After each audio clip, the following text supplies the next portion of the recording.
Good afternoon, Brother Christensen, and anyone else who might be watching. It is week 10 already, believe it or not. We're getting to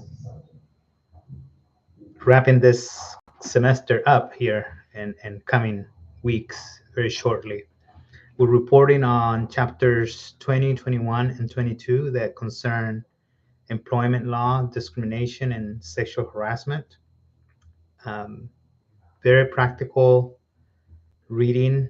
I read it twice just so I can um, not understand, because this is part of what I deal with.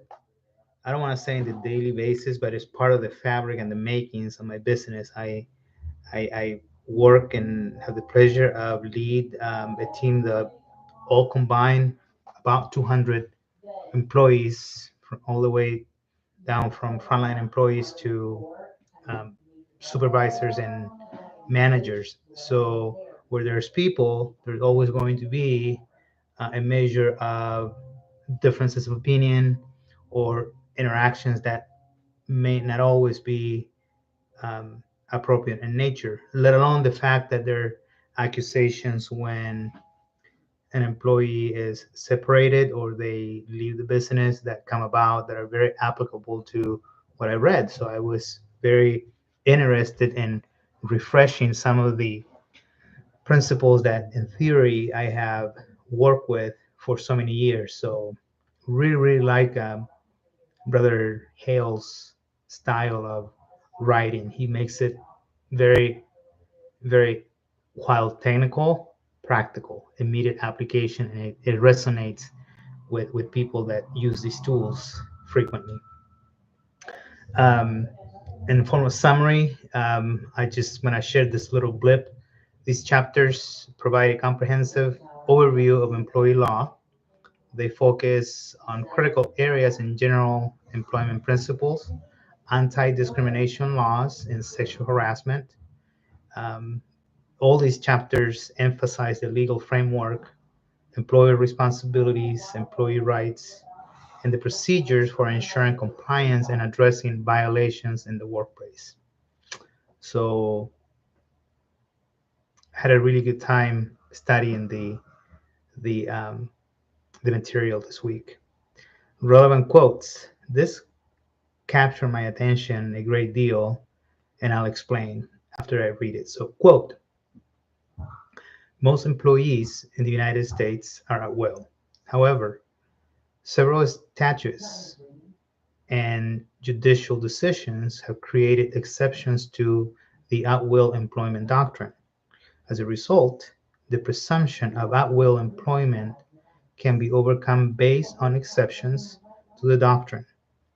These exceptions are based on contract, tort, and public policy theories. While this, close quote, while this definition or comment makes it sound as though the term at will is I can separate from my company whenever I choose to, with I don't have an obligation to provide them with a reason, and and my organization can do likewise with me. In practical terms, it's not that simple, because this is how accusations come about, especially from employees. Um, if I were to tomorrow exercise the letter of this law and say, employee so and so, this is no longer working out for us, and I would just say that and not provide a reason, or just say, hey, this is your final check. You can, here's a box, pick up your belongings, and I need you to clear this office by noon today. Um, it doesn't work that way. So there's a lot of things in the chapter that covers this talks about um, human resources providing and supporting a process, a due process before you get to the point. And those are the things that when the language here speaks about statutes, I think that's what it means. It's not as simple as we're at will, so you're no longer part of the organization effective today just because I say so. There's things, events, and processes that have to precede that sort of conversation, hence the next step. So um,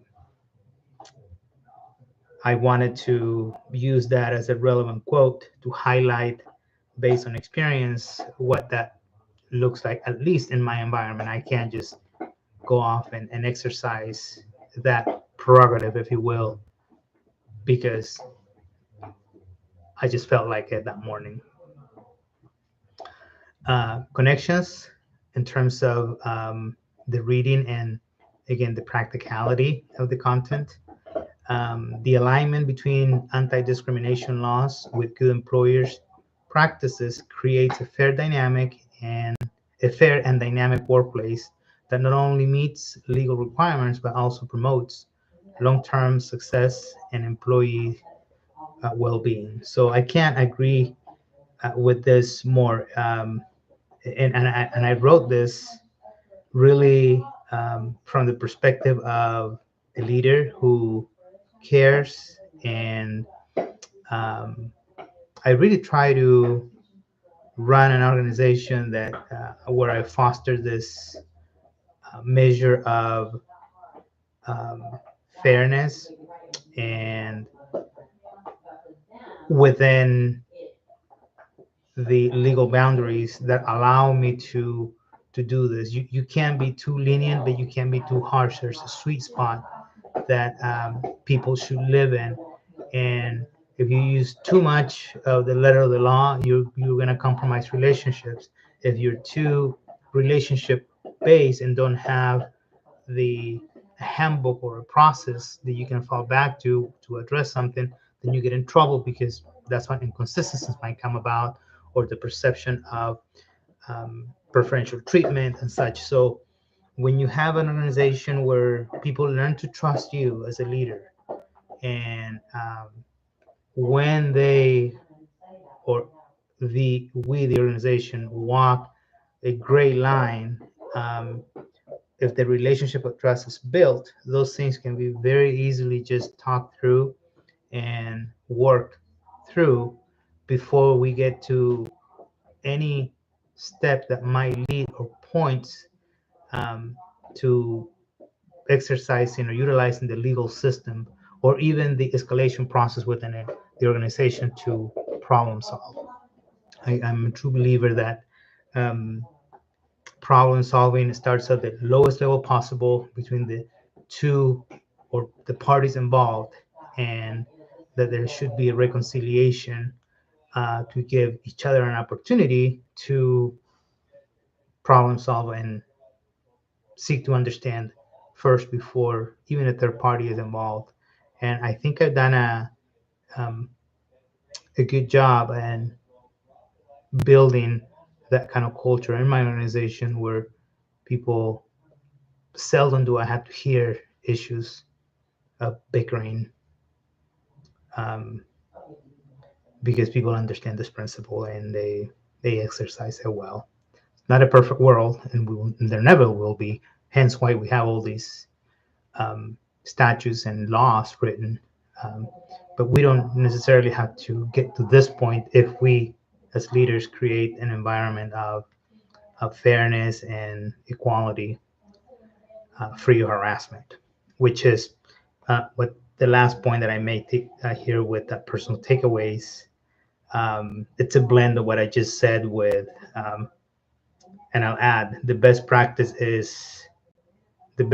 of all is to foster an environment of mutual respect and fairness as the organization's core values. Luckily, and it's a blessing that I work for an organization that is one of the main core values is people. We call it people first, and what that entails is a series of different actions that support the people first mentality, and fairness and harassment free, and things that prevent people issues, treating people fairly, providing with an opportunity to advance and grow professionally and personally, providing them um, education opportunities. We pay for tuition 100%. Um, so this is how we this is all in an attempt to foster an environment where people really believe in what we do and support us as leaders. So that is my readout for this week. It was, again, I'll close with what I open. Um, Very practical in terms, has an immediate application to what I do. So very close to my heart, and I really appreciate it. So I hope that you get similar feedback from other students.